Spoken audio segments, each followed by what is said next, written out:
So, Call of Duty, right? Another year, another game. And with the release of Vanguard around the corner, I thought it would be the perfect time to take one final look at Cold War. You know, show you my stats, give you my reviews and talk about it for a bit. Nothing crazy.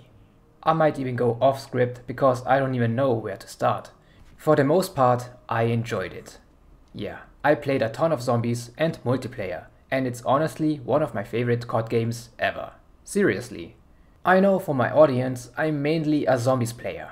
I get that, and that's true. However, if I like a game, be it Call of Duty or whatever, I'm gonna go for as much completion as possible. Not saying that I unlock everything, but, well, a lot. In Cold War's case, I unlocked every zombies challenge, of course, and seasonal challenge across all 6 seasons.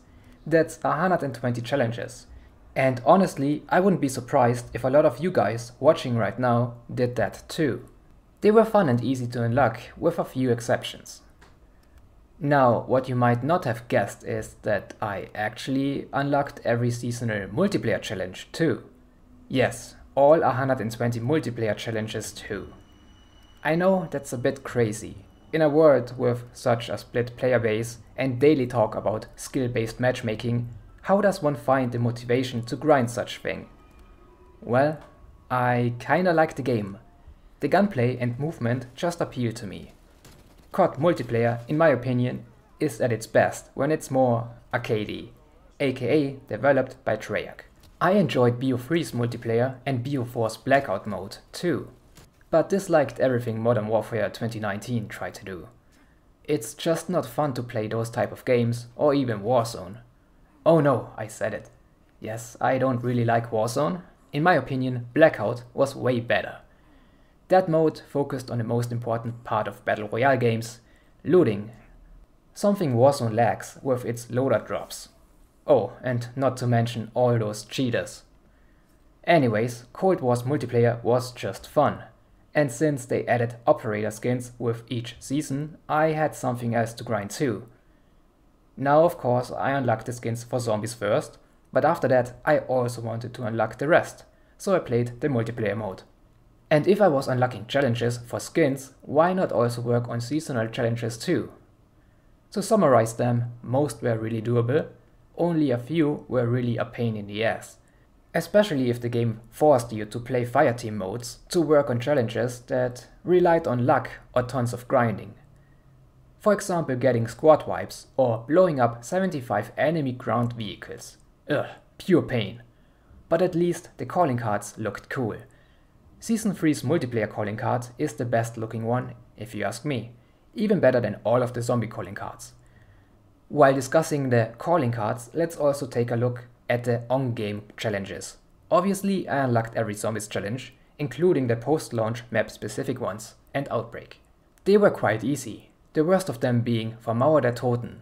The challenge Grand Prize, which relied on luck, sucked. That's just stupid. Don't ever make a challenge in a video game rely on luck. Luck or teammates, that's the truth that I had to learn in Cold War.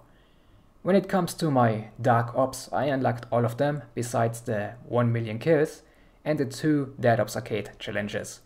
And I probably never will, at least not in Dead Ops Arcade. I'm currently somewhere at around 400,000 kills, so even the 1 million kills is unlikely if I don't go for high rounds. Oh yeah, I dislike going for high rounds, personally, it's boring. But I do love the Dark Ops challenges. I just wish they added more post-launch, like actual challenges, not for completing the main quests. There would be so many unique possibilities for fun challenges in a game and Outbreak. For example, kill an order with only the tank, get to round 30 in a Forsaken spawn area, and stuff like that. Oh well, maybe next game. Let's also quickly look at my missing multiplayer challenges. I'm missing a few easy ones that just require a bit more playing, but also one called Risk Taker, where you need to blow up 15 tanks with C4. I have 6 out of 15 right now, and it's funny because that will forever be like that, because no one is playing combined arms anymore. The one mode that's 100% dead. Not only would I need to find a lobby, I would also need to get a specific map, Crossroads by the way, and then a lot of luck to actually blow up a tank with a C4 before someone else does anything and kills the tank, you know? It's so frustrating. There was a time where you could get tanks in Fireteam, but they added more and more vehicles, so that's also a waste of time now, to hope and wait for a tank. This challenge just sucks. As well as pest control. Kill 2 members of the same squad, and then the last one, yeah, no, I'm good. That's just a pain, and of course I didn't go for multiplayer Dark Ops, because I'm not good enough to get nukes. Like, how is that even possible? I always die. The best challenge I got is Chain Killer for killing more than 7 enemies rapidly. Hey, look at me. What am I missing? Oh, campaign. Sure, I played through the campaign at least 4 times. I unlocked all of the normal and Dark Ops challenges, and yeah, I really enjoyed it. The challenges weren't that difficult, but I loved the Cold War campaign. They also introduced really cool characters like Adler and Park, and even across the multiplayer seasons they added outstanding bad guys and a great narrative that I can't wait to see conclude. Like, how badass is Stitch and Perseus? Oh, and Gunfight. I haven't talked about that at all. There are gunfight tournaments in the game every 2 to 3 weeks, and so far 11 out of 12 released. And I won all of them with a friend. I can't tell you how satisfying it was to win each time. Basically, you need to win 4 consecutive rounds to win the whole tournament. And your team needs to be the best out of 8 teams. So there are 16 players altogether. I can promise you that never in my life have I raged more than in this mode. The amount of toxicity and sweat is insane. Oh, and don't get me started with players who make it personal by shooting my dead body after the round has ended. There's a special place in hell for you. See, my only rule was to never make it personal until the enemy team starts it. And oh boy, did we go through some experiences.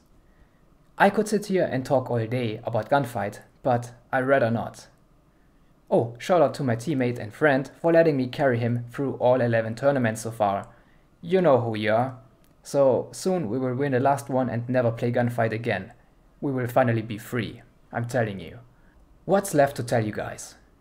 Oh, I already touched on operator missions for the Battle Pass, and I'm happy to announce that I unlocked every single challenge for them in multiplayer, zombies and Warzone. Yeah, during Season 1 you also had to play Warzone. Disgusting. I made guides for them only because the game didn't show a proper challenge progression bar in-game. And as far as I'm aware, I was like the only one doing them. At least the multiplayer ones. Zombie skins had more hype, of course, but yeah. And after 6 seasons I had a playlist with 60 operator skin challenges. And I couldn't be bothered to make guides for the last season. I'm sorry. I was so burned out. I don't want to keep making them for Vanguard, to be honest, but we will see. Like, I'm glad they helped you guys, but I don't know if it's worth it. There were times I bought the 20 tier skip bundles just to give me a head start with the operator challenges, only to still take more than a week to get to tier 100. Like, I was literally multitasking 2 different operator challenges, seasonal challenges and regular challenges while playing. It was insane.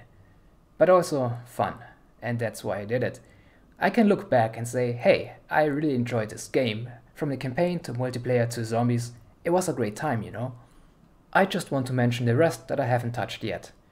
No, I did not unlock the Dark Matter camo in multiplayer, but I did unlock the Dark Aether camo in zombies, for every single weapon in the game, including DLC weapons. Oh, and I got them all to the max rank and did the Marksman challenge for getting 5000 kills with them in zombies. To no surprise, I unlocked all skills and tiers with my Ethereum crystals in zombies, like so many of you probably too. I got Prestige Master rank during all 6 seasons, and here are my levels. I got like to 500 in the first season and then 300, 300, 400, 400, something like that. All in all, I have over 30 hours of playtime. A quarter of it was in multiplayer. I played League Play once and ranked, I think, Green Diamond, whatever that was. Wait, I have to look it up. Oh, okay, it's the expert division, the top 30% of players. Hey, look at me being a CDL champion though. Anyways, in the zombies leaderboards, I'm currently in the top 60,000. Nothing too crazy, but it's whatever. I don't really go for high rounds and have stuff to do outside of Call of Duty, so I can live with that. My top weapons are the ray gun, Gallo and M16, and I was basically a Ring of Fire only main, with a slight obsession for the death machine score streak. Oh, and I collected every piece of intel in the game. But you probably knew that already. And that's it. Those were my stats and thoughts from a completionist in this game. I'm kinda proud at my stuff that I have unlocked, especially all 240 seasonal challenges for both multiplayer and zombies. That's kinda sweet to have, since those challenges are semi-missable if you didn't get to rank 200 each season. And of course, I'm proud of my 100% Intel tab. If you are on Xbox or PC, you can look forward to another like 50 more pieces of Onslaught Intel that will release like next week or in 2 weeks. But yeah, I think this will be my final Cold War video until Vanguard comes out, so I hope you enjoyed it and please tell me how much you unlocked. I know there are players out there who unlocked all of it, even more stuff than me. Or just share your journey with me. I will be there in the comments. I'd love to hear it.